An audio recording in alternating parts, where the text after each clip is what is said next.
अगर ये इतने ही स्ट्रांग है और इतने ही कॉन्फिडेंट है और उन्हें लगता है कि जनता इतनी ही खुश है, तो क्या ज़रूरत है कि जो आपसे सवाल पूछ रहे हैं आप उन्हें जेल में डाल दें। 1000 दिन जो उमर खालिद के जेल में गलत तरीके से उन्हें जेल में रखा गया है, अगर हम उसके खिलाफ आवाज़ उठा रहे हैं तो आपको क्या लगता है हमें कितनी खुशी होगी मोदी जी? फादर स्टैनली की डेथ हो जाती है कोर्ट के अंदर, उनको यानी जूस पीने के लिए, पानी पीने के लिए पाइप की जरूरत है, पाइप तक नहीं देता है कोर्ट, तो आप कोर्ट से क्या उम्मीद करेंगे भाई? कि प्रधानमंत्री जो सबसे ऊंचा पद होता है देश में, उस पद पे वो जो बैठे हैं और उस पद के जो जिम्मेदारियां हैं उसको वो निभा पा रहे हैं या नहीं निभा पा रहे हैं।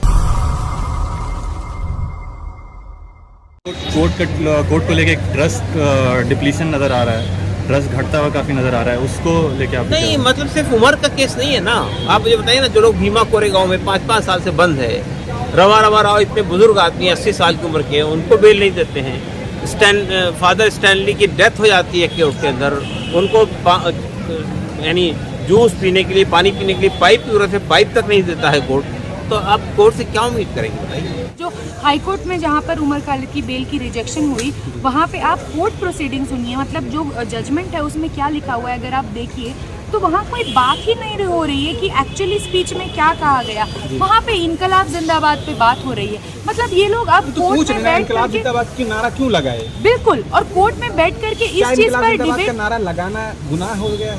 अगर गुनाह होता तो इन्हें अपने जेलों में, अपने ऑफिसों में भगत सिंह का फोटो जो है उसे उतार के रख देना चाहिए। अगर ये गुनाह होता तो हमारे देश में जो सारे फ्रीडम फाइटर्स हैं ना, वो सारे इनके गुनहगार आज हो जाते। और सच में अगर आज भगत सिंह होते उनको भी ये सरकार जेल में ही डालती, क्योंकि अगर आज भगत सिंह होते तो वो भी यही बातें कहते, वो भी इक्वालिटी की, समानता की ही बात करते, equality for justice, equality before law की बात करते, और CAA NRC जैसे कम्युनल कानून का विरोध करके ये लोग इक्वालिटी बिफोर लॉ की बात। मैडम मोदी जी कामों से कितना खुश हैं?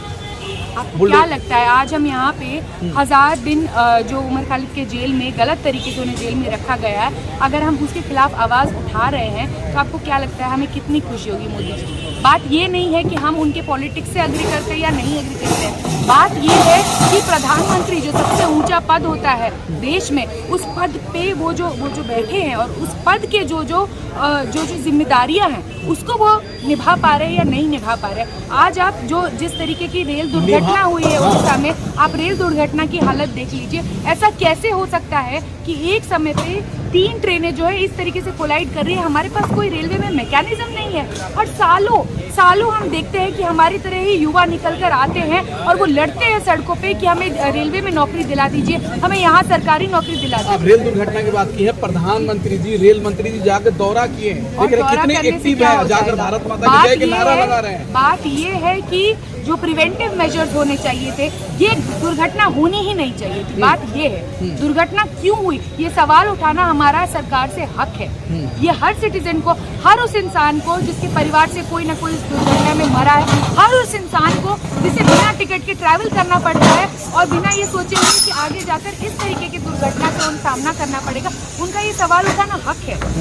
आज रेलवे, हम जानते हैं कि किस तरीके की गरीबी देश में है, इस हालत में ऐसा कौन सा ट्रांसपोर्ट है जो कॉमन पब्लिक है, जो कॉमन जनता है वो अवेल कर पाती है रेलवे को छोड़ के? एक रेलवे ही है जो ज़्यादातर लोगों को इस देश में, कितना ऐसा आप अगर देख लेंगे आप बैठ करके कि कितनी ऐसी नौकरियां हैं जो अभी तक पोस्ट फुलफिल नहीं की गई है। इतने सारे युवा हैं जो 3 लाख के करीब तो इसी में खाली है। बिल्कुल, और इन पोस्टों को खाली छोड़ा जा रहा है, पर इस तरीके की चीज़ के लिए उनके पास कोई इक्विपमेंट नहीं है, इस तरीके के दुर्घटना का प्रिवेंशन के लिए उनके पास कोई इक्विपमेंट नहीं है, कोई सामान नहीं, कोई पर्सनल नहीं है। ये सवाल हम क्यों नहीं? मास्टरमाइंड बताया जा रहा था दंगों को, आप लोगों को बताएं वो मास्टरमाइंड, वो एविडेंस प्रूफ करें। वो तो कह रहे हैं साजिश के तहत दंगा किया गया है, आंदोलन किस किया गया, तरीके से साजिश, दंगा किया ऐसे तो कल को वो बोल देंगे, कोई भी उनके खिलाफ सवाल उठाएगा वो कहेंगे ये साजिश है, जो कि हमने भीमा कोरेगांव में देखा। भीमा कोरेगांव के जो सारे साथी हैं वो हम जानते हैं कि किस तरीके से वो आदिवासियों के जो मुद्दे हैं उनके बारे में वो बात करते हैं। हमने देखा है किस तरीके दलितों के मुद्दे हैं उनके बारे में बात करते हैं। भीमा कोरेगांव में किस चीज़ का प्रोग्राम होता है? एनुअली जनवरी 1 तारीख को दलित,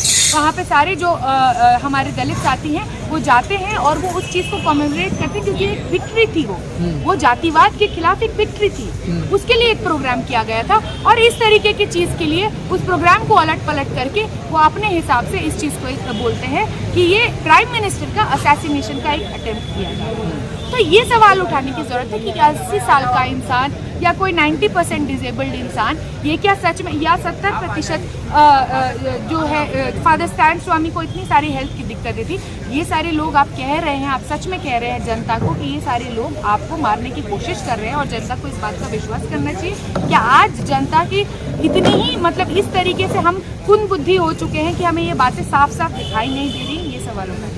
चलिए मैम, आखिरी सवाल आपसे जानना चाहेंगे, इतनी समस्या बता दी आपने कि सरकार ऐसे कर रही है ऐसे कर रही है, लेकिन जहाँ जहाँ चुनाव हो रहे हैं तहाँ तहाँ भाजपा चुनाव जीत रही है, तो हमें जनता खुश है तभी तो वोट दे रही है। ये चीज़ तो मानना होगा ना मैम, जनता खुश है तभी तो वोट दे रही है भाजपा को। अगर हम बैठे ना सर ये एनालिसिस करने के लिए कि कितनी जनता निकल के जाती है, कितनी जनता को जबरन ले जाया जाता है, कितनी जनता एक्चुअली वोट पे पहुंचती है, तब बहुत अलग डिटेल्स बाहर निकल के आएंगे। सवाल वो नहीं है, सवाल है कि किस तरीके की मानसिकता को आज पनपने दिया जा रहा है। सवाल ये है कि जो पढ़े लिखे हैं, जो पढ़ने आते हैं, जो लिटरेट हैं, उनको क्यों जेलों में बंद कर दिया जा रहा है? सवाल ये है, ये हमें पूछना जरूरी है। अगर ये इतने ही स्ट्रांग है और इतने ही कॉन्फिडेंट है और उन्हें लगता है कि जनता इतनी ही खुश है, तो क्या ज़रूरत है कि जो आपसे सवाल पूछ रहे हैं आप उन्हें जेल में डाल दें? तब तो कोई ज़रूरत नहीं होनी चाहिए। जनता तो आपसे खुश है, जनता तो खुद इन लोगों को चुप करा दे।